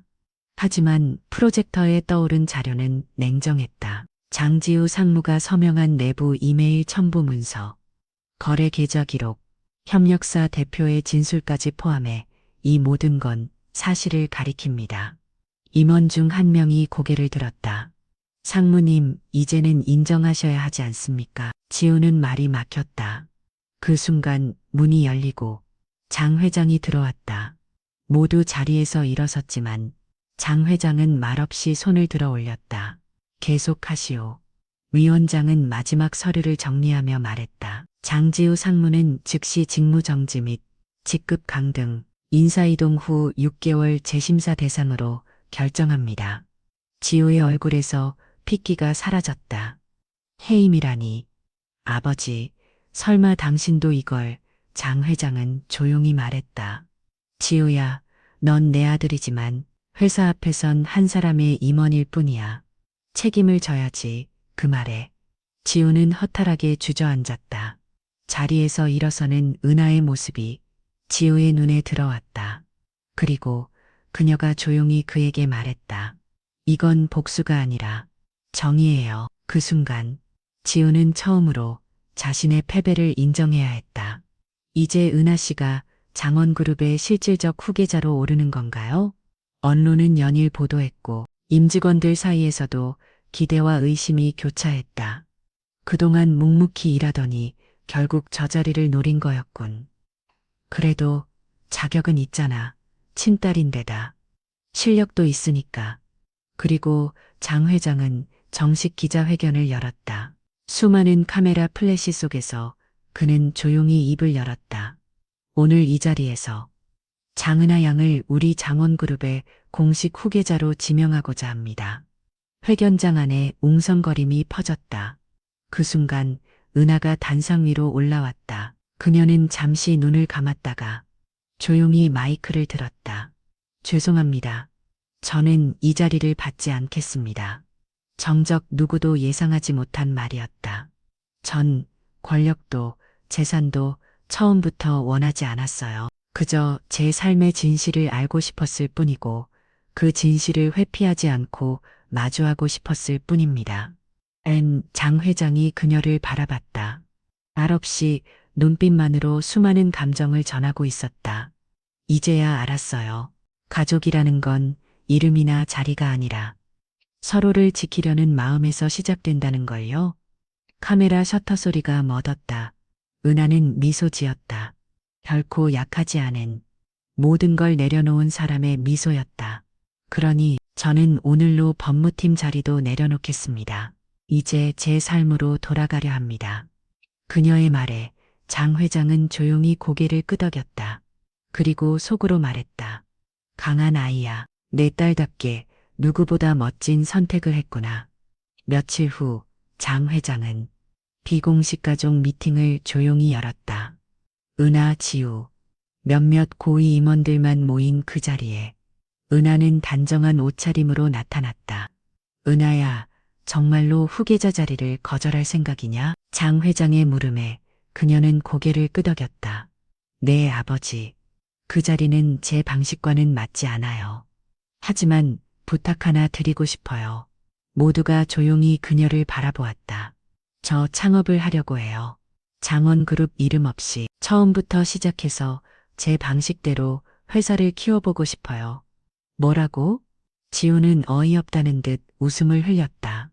이 모든 걸 놔두고 그냥 창업한다고? 그게 말이 돼? 은하는 단호하게 대답했다. 그래서 부탁드리는 거예요. 저에게 투자해 주세요. 다른 스타트업처럼 평가하고 검토해서 투자할 가치가 있다면요. 임원 중 한 명이 말했다. 그럼 우리 펀드라인 통해서 공식 심사 절차 밟으라는 건가요? 네, 제안서도 직접 준비할 겁니다. 저는 장은하로서가 아니라 사업가 은하로 평가받고 싶어요. 장 회장은 잠시 말을 잃었다. 그리고 천천히 웃으며 고개를 끄덕였다. 좋다, 그 용기라면 어떤 이름보다 강력한 자산이 될 거야. 지우는 속으로 씁쓸한 눈빛을 감추지 못했다. 하지만 은하는 흔들리지 않았다. 그녀는 이제 이름이 아니라 실력으로 세상에 증명할 준비가 되어 있었다. 밤늦은 회장실. 장 회장은 홀로 소파에 앉아 손에 쥔 오래된 흑백 사진을 바라보고 있었다. 사진 속 젊은 시절의 자신은 창업 초기의 조그만 사무실 앞에서 당당한 눈빛으로 서 있었다. 그 옆에는 지금의 지연도, 지우도 아닌 첫사랑의 얼굴이 담겨 있었다. 그때 문이 조용히 열렸다. 아버지, 잠시만 괜찮을까요? 은하였다. 장 회장은 사진을 내려놓고 고개를 끄덕였다. 앉으렴. 은하는 천천히 소파 맞은편에 앉았다. 사실 처음엔 무서웠어요. 당신을 아버지라 부르는 것도, 이 세상에 나를 증명해야 한다는 것도 장 회장은 말없이 들었다. 하지만 이제는 조금 알 것 같아요. 왜 제가 여기까지 와야 했는지, 왜 피는 거짓말하지 않는지를요. 그 말에 장 회장은 고개를 떨궜다. 그래, 넌 나를 닮았더구나. 말투도 눈빛도 결정적인 순간에 밀지 않고 나아가는 그 뚝심도. 은하가 살짝 미소 지었다. 그건 당신이 나에게 준 첫 번째 유산일지도 모르겠네요. 그 순간 장 회장의 눈가에서 눈물이 흘렀다. 미안하다. 그 오랜 시간을 너 혼자 보내게 해서 이제야 안아주게 돼서. 은하는 조용히 다가가 그의 손을 잡았다. 지금이라도 늦지 않았어요. 우린 다시 시작할 수 있으니까요. 그 말에 장 회장은 더욱 고개를 끄덕였다. 그 밤 장 회장은 은하가 딸이라는 사실보다 더 감격스러운 걸 느꼈다. 그건 자신의 젊은 시절이 은하라는 이름으로 다시 피어나고 있다는 것. 봄바람이 부는 어느 날, 은하는 오래된 벽돌 건물 앞에 서 있었다. 그곳은 한때 그녀가 지냈던 고아원이자 삶의 시작이자 상처였던 공간. 이 건물 우리가 리모델링해서 다시 살려볼까 합니다. 그녀는 함께 일할 팀원들에게 말하며 작은 설계 도면을 펼쳤다. 아이들이 편하게 지낼 수 있는 놀이방, 공부방, 그리고 미혼모들이 머물 수 있는 쉼터도 같이 만들 거예요. D, yeah, yeah, D. Wa, wa, wa, wa, yeah, wa, wa, yeah, 척, yeah, 법, 치, 봇, 치, yeah. 은하는 미소 지었다. 수익은 사람 마음에 남는 거예요. 저도 이곳 덕분에 살아났으니까요. 센터 개소식 날, 많은 사람들이 몰려들었다. 기자들도 있었고 장 회장과 몇몇 장원그룹 임원들도 조용히 모습을 보였다. 아이들은 밝게 웃으며 뛰어놀았고 한쪽에선 젊은 엄마들이 조심스럽게 상담을 받고 있었다. 여기서 일해도 여기서 일해도 될까요? 한 미혼모가 조용히 다가와 말했다. 제가 다른 데선 잘 안 받아주더라고요. 은하는 따뜻하게 고개를 끄덕였다. 여긴 그런 사람들 위해 있는 곳이에요. 환영해요. 그녀의 말에 여성은 눈시울이 붉어졌다. 그날 저녁, 장 회장은 은하를 불러 따로 말했다. 기업 후계자보다 이런 일을 먼저 하다니 참 너답다. 은하는 조용히 대답했다. 아버지, 전 기업도 세우겠지만 먼저 제가 누구인지 잊지 않고 싶어요. 장 회장은 조용히 고개를 끄덕였다. 그게 바로 진짜 리더의 첫 걸음이야. 그날 밤 은하는 센터 옥상에서 별빛을 바라보며 중얼거렸다. 이제야 내가 어릴 때 꿈꾸던 세상에 한 발짝 가까워졌어. 은하는 새로 문을 연 센터의 복도 한쪽에 조용히 전화번호 하나를 꺼내들었다. 여보세요. 혹시 이정숙 이모님 댁 맞나요? 그 목소리는 오래된 기억을 꺼내는 듯 조심스럽고 따뜻했다. 며칠 후 작은 짐을 들고 센터 앞에 선 중년의 여성. 바로 장씨 집에서 은하를 몰래 감싸주던 그 가사도우미였다. 정말 네가 날 부른 거니? 네. 그때 이모님 아니었으면 저 아마 버티지 못했을 거예요. 이정숙 씨의 눈가가 붉어졌다. 난 그냥 너처럼 조용히 일하는 아이가 너무 안쓰러워서 그게 전부예요. 그 마음 하나로 저는 지금까지 온 거예요. 은하는 그녀를 조심스럽게 센터 안으로 안내했다. 이곳에서 함께 해주세요. 아이들 밥도 챙기고 엄마들 얘기도 들어주고 무엇보다 제 옆에서 든든한 어른이 되어주세요. 그 말에 이모는 손을 꼭 잡았다.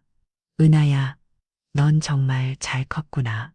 그날 저녁, 은하는 이모의 방 앞에 따뜻한 찻잔을 올려두고 메모를 남겼다. 가장 힘들었던 날, 따뜻한 밥 한 끼를 줬던 당신께 이젠 제가 매일 따뜻한 하루를 드릴게요. 그녀는 복수보다 감사의 길을 선택했다. 그 길 끝에서 진짜 가족이 다시 만들어지고 있었다. 늦은 오후, 복지센터 근처 공원 벤치 앞, 지우가 조심스럽게 다가왔다. 은하는 아이들과 함께 뛰어놀고 있었다. 잠시 지켜보다가 그는 깊은 한숨을 내쉬고 벤치에 앉았다. 은하야. 은하는 놀란 듯 발걸음을 멈추고 돌아보았다. 지우 씨?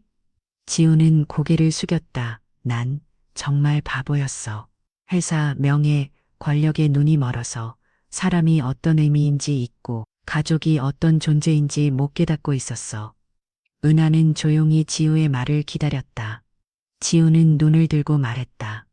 네가 날 이해해 줄 줄 몰랐는데 너는 묵묵히 너답게 해왔더라. 네가 쉼터 여는 거 보고 진짜 네가 뭘 원하는지 알았어. 그의 목소리에 갈라진 한 조각 따뜻함이 섞였다. 미안해. 네 자리도 내 자리도 내가 남은 감정 속에 묻어두려고 했어. 하지만 네가 강하다는 걸, 네가 어떤 딸인지, 너의 선택이 얼마나 멋진지 이제야 알아. 그녀는 고개를 숙이며 미소 지었다. 저도 언젠가 지우 씨도 아빠와 함께 성장할 수 있을 거라고 믿었어요. 지우는 손을 내밀었다. 우리 다시 시작해볼까? 진짜 형제, 진짜 가족처럼, 아니면 동료 같은 그런 관계라도. 은하는 손을 잡고 고개를 끄덕였다. 네 시작해요. 이번엔 진짜로. 그 순간 잔잔한 바람이 그들 사이 흐르며 아이들의 웃음소리가 멀리 퍼졌다. 식지 않는 미움보다 용기 있는 사과와 화해가 사람을 진짜로 이어준다. 며칠 후 지우는 다시 센터에 들렀다. 은하야, 같이 식사라도 할까? 은하는 잠시 망설이다가 고개를 끄덕였다. 좋아요. 근처에 조용한 집밥 식당이 있어요. 두 사람은 나란히 걷기 시작했다. 말이 많진 않았지만 어색함보단 조심스러움이 더 많았다. 식사 후 지우가 물었다. 혹시 앞으로 우리 좀 더 자주 만나도 괜찮을까? 은하는 잠시 생각에 잠겼다. 솔직히 말하면 지금도 마음 한켠이 불편해요. 그때 제가 어떤 눈빛으로 버림받았는지, 어떤 말로 무시당했는지 선명하거든요. 지우는 입술을 깨물었다. 그래서 저는 용서했지만 예전처럼 가까워지긴 힘들 것 같아요. 그 말에 지우는 천천히 고개를 끄덕였다. 그래, 그럴 수 있어. 나도 그럴 자격은 없다는 걸 알아. 그저 시간이 지나면서 조금씩 내가 진심이라는 걸 보여줄 수 있으면 좋겠어. 은하는 잔잔한 미소를 지으며 말했다. 그건 시간이 알려주겠죠. 저도 마음을 닫을 생각은 없으니까요. 그날 이후 두 사람은 같은 방향을 걷되 서로의 간격을 존중하며 조심스럽게 관계를 다시 이어가기 시작했다. 진짜 용서는 말보다 시간과 행동으로 완성된다는 걸 서로가 알고 있었기에 장원그룹 본관 20층 비어있는 회장실 문이 조용히 닫혔다. 오늘 장 부인께서 정식으로 이혼 서류에 서명하셨습니다. 변호사의 목소리는 차분했지만 공기 속에는 이상한 정적이 감돌았다. 은하는 창문 너머 흐린 하늘을 바라보다가 천천히 고개를 돌렸다. 어디로 간대요? 아무에게도 말 안 했대요. 지인들에겐 유학 가는 조카 돌보러 간다고 했지만 사실상 모든 부동산도 정리했어요. 출국은 오늘 밤입니다. 그날 저녁 인천국제공항 VIP 출국장. 한 여인이 모자를 깊이 눌러쓴 채 혼자 걸어나갔다. 바로 장 부인이었다. 그 화려했던 패션, 잔인했던 눈빛, 무너진 욕망의 끝에서 그녀는 말 한마디 없이 대한민국을 등졌다. 며칠 뒤 한 장의 편지가 장 회장의 집무실에 도착했다. 나는 끝까지 내 것을 지키려 했고 그 결과 당신도 아이들도 나도 모두 잃었다는 걸 이제야 알겠어요. 그래도 한때는 사랑이었고 그 사랑이 만든 상처기에 미안하단 말은 하지 않을게요. 다만 이제 은하를 당신이 아니라 나보다 더 잘 지켜주길. 언더서걸 장 회장은 편지를 조용히 접고 한숨을 내쉬었다. 그래, 너도 결국 사랑을 놓친 여인이었구나. 그 순간 은하가 조용히 문을 두드렸다. 아버지, 괜찮으세요? 장 회장은 고개를 끄덕이며 미소 지었다. 응, 이제 진짜 가족만 남았구나. 그리고 그들의 앞에는 새로운 시작이 조용히 펼쳐지고 있었다. 늦은 밤, 복지센터 1층 주방, 하얀 조명 아래 은하는 혼자 밥상을 차렸다. 김이 나는 된장국, 김치 몇 조각, 그리고 아주 조용한 숟가락 소리. 잘 먹겠습니다. 혼잣말처럼 뱉은 말 뒤로 조용한 숨소리만 남았다. 숟가락을 들다 말고 그녀는 고개를 들었다. 창밖엔 아무도 없고 센터 전체가 잠든 시간, 눈가가 뜨겁게 번졌다. 이제 모두가 날 알아보고 아버지도 세상도 인정해줬는데 왜 이렇게 허전하지? 은하는 천천히 밥 한 술을 입에 넣고 작게 삼켰다. 눈물이 뺨을 타고 흘렀다. 나 왜 이렇게 외롭지? 그녀는 조용히 손을 모아 혼잣말을 했다. 엄마, 내가 맞는 길을 걷고 있는 거겠죠? 그때 뒤쪽 문이 살짝 열리며 낯익은 목소리가 들렸다. 은하야, 밥 안 먹었으면 나랑 같이 먹자. 이모님이었다. 예전 장씨 집에서 함께했던 그 유일하게 따뜻한 사람. 은하는 놀란 듯 고개를 들었고 곧 미소 지었다. 같이 먹어요. 된장국 맛있어요. 이모가 자리에 앉으며 말했다. 혼자 먹는 밥은 맛도 안 나지. 앞으로 혼자 먹지 마. 그날 밤 부엌엔 따뜻한 밥 냄새와 서로를 위로하는 말소리가 오래도록 머물렀다. 가족이란 피가 아니라 마음으로 완성된다는 걸 은하는 다시 한번 느끼고 있었다. 장원그룹 본사, 회의실 복도, 오후 늦은 시간, 사람들이 대부분 퇴근하고 건물은 조용했다. 지우가 복도를 걷다. 문득 은하와 마주쳤다. 정적, 은하는 아무 말 없이 고개를 숙이며 조용히 옆으로 비켜섰다. 그 순간 지우의 입에서 날카로운 말이 튀어나왔다. 너 같은 쓰레기가 우리 집안 이름을 더럽힌다고 생각 안 해? 은하의 발걸음이 멈췄다. 그러나 고개를 들지 않았다. 그저 조용히 눈을 감고 숨을 한 번 내쉴 뿐이었다. 지우는 더 말하려다. 그녀의 침묵에 압도된 듯 말끝을 흐렸다. 아무 말도 안 해? 은하는 천천히 돌아봤다. 하지만 여전히 아무 말도 하지 않았다. 그 눈빛엔 분노도 원망도 없었다. 그저 지우를 연민하듯 바라보는 시선만이 남아 있었다. 그날 밤 지우는 혼자 사무실에 남아 은하의 침묵을 떠올렸다. 왜 아무 말도 안 했지? 나라도 화를 냈을 텐데. 그의 마음 어딘가가 조금씩 흔들리고 있었다. 그리고 그는 알게 됐다. 진짜 강한 사람은 소리 지르는 사람이 아니라 아무 말 없이 진실을 품고 견뎌내는 사람이라는 것을. 고아원 옥상 회색빛 하늘 아래 천둥이 울리고 있었다. 비는 쏟아지고 하얀 원피스는 몸에 젖어 붙어버렸다. 그 속에서 은하는 무릎을 꿇은 채 작은 액자를 품에 안고 있었다. 엄마, 그 한마디와 함께 눈물이 비에 섞여 쏟아졌다. 사진 속 미소 짓고 있는 젊은 여인, 은하의 어머니였다. 왜 그때, 왜 나를 두고 가셔야만 했어요? 그녀의 어깨가 떨렸다. 하늘은 마치 함께 울어주는 듯 세차게 울부짖고 있었다. 이제야 엄마가 누구였는지, 어떤 삶을 살았는지 조금씩 알게 됐어요. 근데 엄마, 나 정말 힘들었어요. 그녀는 사진을 품에 더 꼭 안았다. 그 사람들한테 짓밟히고 무시당하고 심지어 엄마를 욕되게 한 말까지 들으면서도 난 끝까지 참았어요. 왜냐면 엄마라면 그랬을 테니까요. 그 순간 하늘에서 번개가 치고 거센 바람이 옥상에 몰아쳤다. 그러나 은하는 일어나지 않았다. 그 자리에 그대로 사진을 꼭 안은 채 비를 맞으며 속에 남은 모든 울음을 쏟아냈다. 그녀의 속삭임이 빗소리에 실려 퍼졌다. 엄마, 이제야 말할 수 있어요? 저 엄마 딸인 게 자랑스러워요.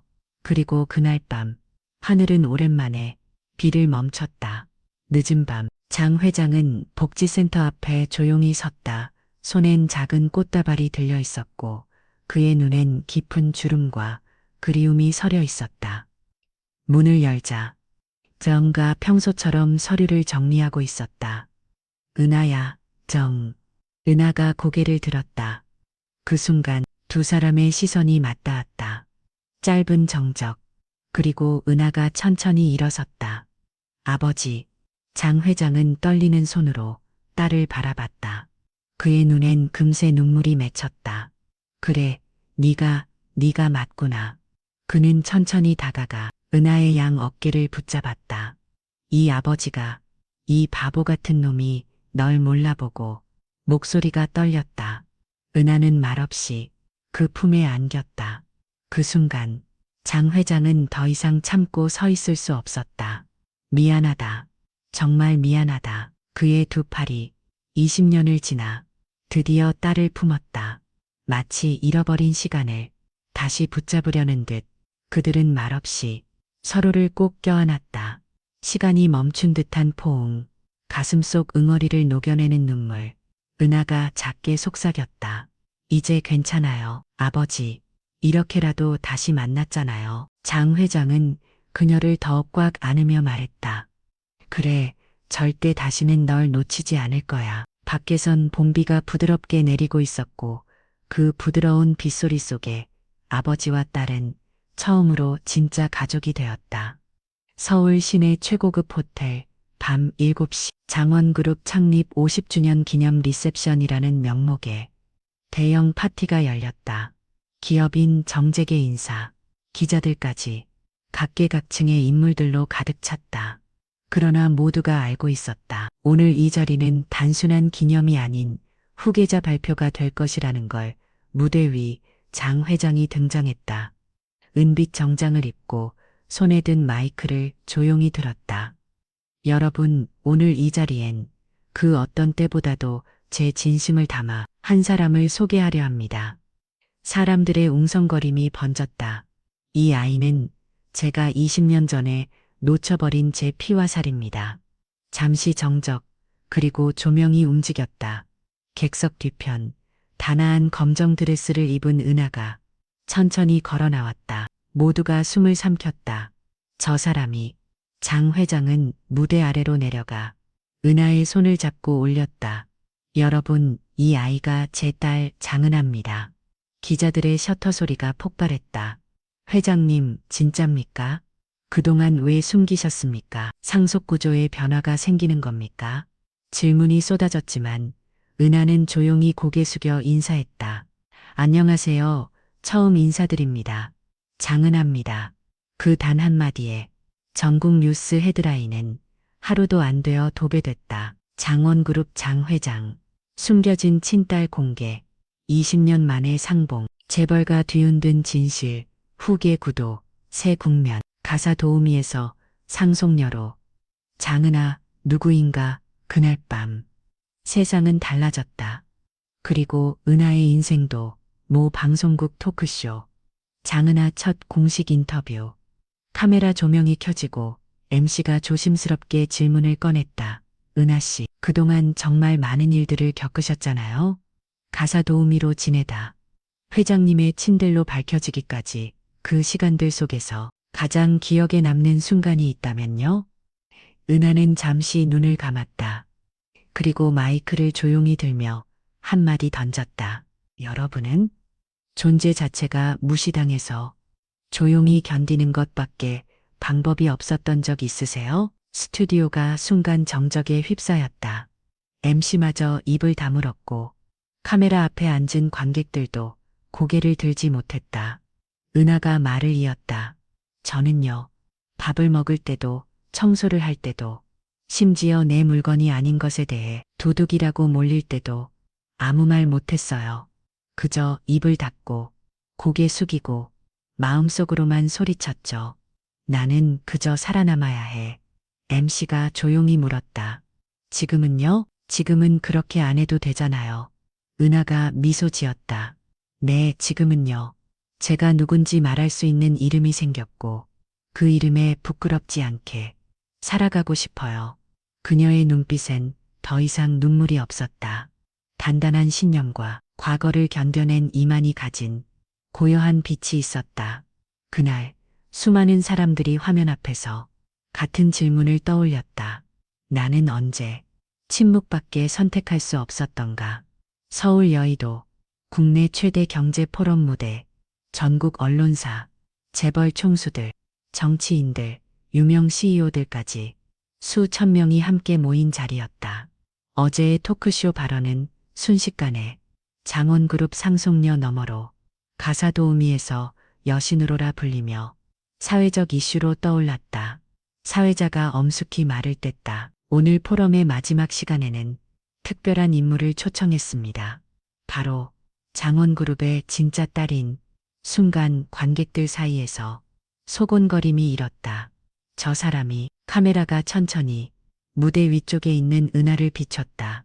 그녀는 한 손에 마이크를 든 채 침착하게 걸어 나왔다. 사회자가 물었다.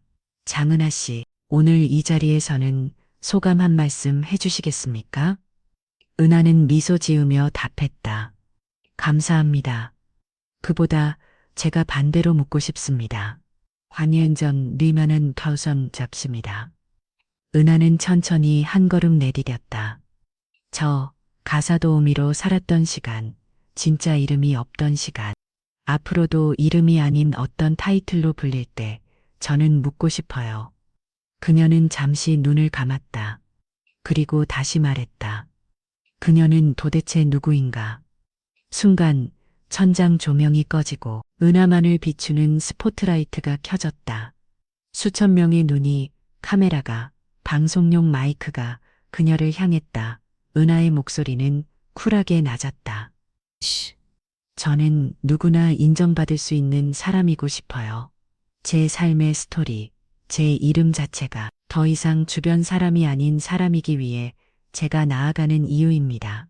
그 말이 끝나자 수초간의 정적 후 엄청난 박수갈채가 터져나왔다. 언론 카메라는 문구를 자막으로 찍기 시작했다. 그녀는 도대체 누구인가? 처음 바로 우리와 같은 사람이었다. 그날 밤 재계 인맥 정치권 미디어 계층까지 수천 개의 타임라인에 그 한마디가 울려 퍼졌다. 그리고 한국 사회의 시선은 이제 은하라는 진짜 이름으로 돌아오기 시작했다. 장원그룹 주최 비즈니스 컨퍼런스 Q&A 세션 중 마이크를 손에 든 앵커가 조심스럽게 질문했다. 엥가? 장은하 씨, 당신은 가사도우미에서 회장님의 딸로 밝혀졌습니다. 과연 당신은 가사도우미였나요? 아니면 잊혀진 공주였나요? 순간 무대는 스포트라이트처럼 멈춰섰다. 수많은 시선이 그녀에게 모였다. 은하는 잠시 눈을 감았다. 그리고 고개를 들어 천천히 마이크 앞에 섰다.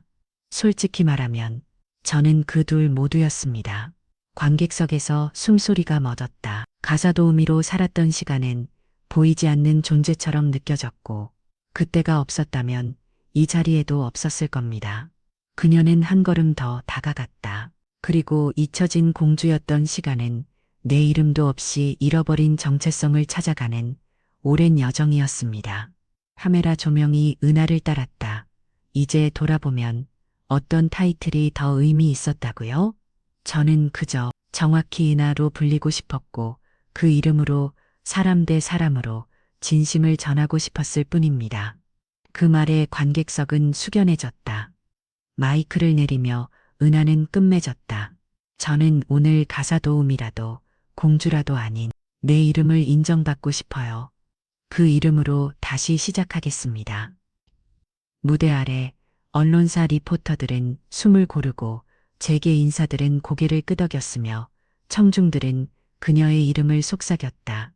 너는 그냥 은하였을 뿐이었지. 그날 한 사람의 이름이 타이틀보다 강하고 진실하다는 걸 모두가 다시 깨달았다. 뉴스 스튜디오 모니터 화면이 빠르게 전환되며 긴급 속보를 알린다. 10년 전 그 아이는 정말 버려졌던 딸이었다. 부속보. 처어낸 장은하 이름 세상의 복권. 재벌가 감춰진 진실 폭로. 뉴스 앵커의 목소리가 떨리듯 흘러나왔다. 오늘 아침 장원그룹 회장 장민혁 씨가 직접 밝힌 사실. 그토록 찾던 친딸 장은하 씨가 20년 만에 돌아왔습니다. 포털 사이트 실시간 검색어는 폭주했다. 장은하 친 70년 진실 공개. 장은하 친 진실 공개. 장은하 친 장은하 친. 언론은 앞다투어 그날의 기자회견 영상과 인터뷰를 방송했다. 인터뷰 영상 중 MC가 물었다. 20년간 감춰진 진실인데 왜 이제야 밝히셨나요? 장은하가 답했다. 진실은 언젠가 드러나기 마련이었지만 제가 침묵을 선택했던 이유는 그 진실이 누군가에게 더 큰 상처를 줄까 두려웠기 때문입니다. 그녀의 목소리에선 단호함과 부드러움이 균형을 이뤘다. 다른 언론사에선 장은하의 사업 계획과 복지 계획은 재벌가는 이제 어떻게 변할까? 같은 질문이 쏟아졌다. 각국 경제지에서도 대한민국 재벌가 최초 공개 입양딸, 신세대 리더의 등장 등으로 헤드라인을 뽑았다. 그리고 SNS에는 사람들이 남긴 댓글이 줄을 이었다. 그 이름이 진짜 이름이었구나. 이 시대에 이런 스토리가 있다는 게 놀랍고 감동이에요. 그날 밤 장은하는 자신의 SNS에 짧은 글을 남겼다. 20년의 침묵이 나를 만든 시간입니다. 이제는 너도 나도 서로의 진실로 함께 나아갑시다. 20년 묵혀진 진실은 이어폰 너머로, 뉴스 헤드라인 너머로 모든 사람의 마음 한 구석을 흔들었다. 그리고 한 이름 장은하라는 이름은 이제 더는 울림없는 이름이 아니었다. 카메라는 고요한 회의실의 한켠을 비춘다. 커튼 사이로 스며드는 빛, 홀로 앉은 은하. 그녀는 책상 위에 놓인 서류를 한 장씩 넘기며 말했다. 이 서류 안에는요. 거짓으로 세운 계약서, 조작된 세금 회피 내역, 그리고 가족이었던 사람들의 이름이 담겨 있어요. 옆에 앉은 법무팀장이 고개를 끄덕였다. 이 모든 걸 정말 혼자 파헤치신 겁니까? 은하는 담담하게 웃었다. 혼자는 아니에요. 진실을 원했던, 그리고 정의를 바랐던 사람들 덕분이죠. 그녀는 늘 조용했다. 소리 지르지 않았고 억울함을 드러내지 않았다. 하지만 그 조용함 속엔 지지 않겠다는 강함이 있었다. 기자회견장에서도 그녀는 감정을 절제한 채 말했다. 제가 원했던 건 복수가 아닙니다. 그저 진짜 제 이름, 진짜 제 자리를 찾고 싶었을 뿐이에요. 어떤 이는 그녀를 신데렐라라 불렀고, 어떤 이는 강철 같은 여자라 불렀다. 하지만 그녀는 말한다. 나는 그냥 포기하지 않았던 사람일 뿐입니다. 그날 모두가 알게 되었다. 고요함이 결코 약함이 아님을, 은하라는 이름이 소리 없이 정의를 회복한 가장 강한 이름이었음을. 밤하늘 아래 은하는 고요한 집무실 창가에 서 있었다. 멀리 서울 야경이 반짝였다. 정말 모든 게 끝난 걸까? 그 말을 하며 은하의 손엔 아버지와 찍은 오래된 사진이 들려 있었다. 그때 저택 안 깊은 복도에서 조용한 발걸음이 들려왔다. 장 회장이었다. 은하야, 은하는 조용히 돌아보며 말했다. 아버지 오셨어요. 그의 눈빛엔 오래된 후회와 따뜻함이 교차하고 있었다. 장 회장은 사진을 바라보다가 천천히 말을 꺼냈다. 이 사진, 너의 어머니와 나, 그리고 너, 이게 다 진실이야. 은하는 잠시 멈칫했다가 사진을 들어 보여주며 물었다. 아버지, 왜 그토록 오래 숨기신 거예요? 장 회장은 고개를 숙이며 답했다. 너를 잃은 고통이 너무 컸다. 그 고통을 다시 겪을까 두려웠다. 그래서 거짓 속에 널 가뒀던 거야. 은하는 침묵하다가 사진을 꼭 끌어안았다. 그럼에도 혈연은 거짓을 덮어도 스스로 드러나네요. 그녀의 목소리는 떨렸지만 확고했다. 장 회장은 눈물을 글썽이며 말했다. 그래, 그게 피란다.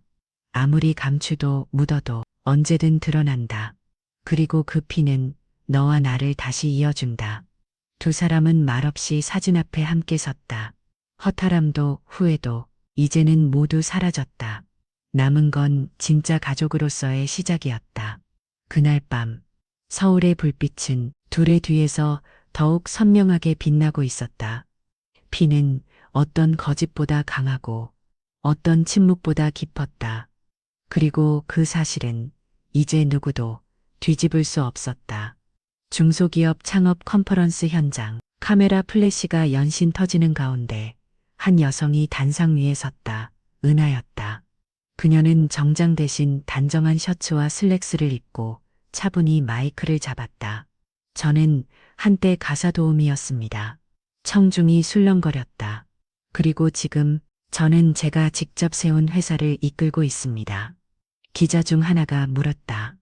그럼 은하 대표님, 성공의 가장 큰 이유는 무엇이라고 생각하십니까? 은하는 잠시 고개를 숙였다가 답했다. 상처를 자랑처럼 말하지 않겠습니다. 다만 저는 절대 포기하지 않았습니다. 그녀는 회상하듯 말을 이었다. 사람들은 종종 출신이나 배경을 보고 그 사람의 가치를 판단합니다. 하지만 제가 깨달은 건 진짜 가치는 그 사람이 절망 속에서 어떤 선택을 하느냐에 달렸다는 겁니다. 관객 중엔 눈물을 훔치는 이들도 있었다. 반상이 아니라 진심이 감동을 만든 순간이었다. 은하는 마지막으로 말했다. 누군가 날 하찮게 봤던 순간들이 지금의 나를 만들었습니다. 그래서 오늘 그 순간들에 감사합니다. 단상 아래 박수 소리가 터졌다. 그녀는 더 이상 누구의 그림자도 아니었고 누구의 측은한 대상도 아니었다. 그녀는 자기 삶을 스스로 만든 사람, 은하였다. 회사의 비상대책 회의실, 임원진들과 언론인, 그리고 가족들이 모인 가운데 분위기는 무겁고 긴장감이 돌았다. 바로 그때 한 명의 여성이 천천히 걸어 들어왔다. 은하였다. 조용히. 그러나 단단한 발걸음. 은하 씨, 여긴 당신이 들어올 자리가 아닙니다. 지우가 냉소적으로 말했다. 하지만 은하는 흔들림 없이 한 장의 문서를 테이블 위에 놓았다. 이건 최근 부당 인수합병에 관한 내부 조사 보고서입니다. 그리고 여기에 지우 본부장과 모 계열사의 비밀 자금 흐름도 포함되어 있습니다. 순간 회의실이 얼어붙었다. 이걸 어디서? 한 임원이 떨리는 목소리로 물었다. 은하는 조용히 답했다. 제가 가장 조용했기에 누구도 제가 보고 있는 줄 몰랐습니다. 그녀의 말에 사람들의 시선이 달라지기 시작했다. 어떤 이들은 고개를 숙였고 어떤 이들은 눈을 피했다. 장 회장조차 딸의 결단에 숨을 삼켰다. 그녀는 말을 이었다. 판을 바꾸는 건 항상 소리를 지르는 자가 아닙니다.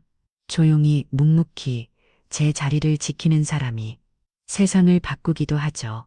그날 모두가 알게 되었다. 누구보다 조용했던 그 여자가 가장 큰 물결을 만든 사람이라는 걸.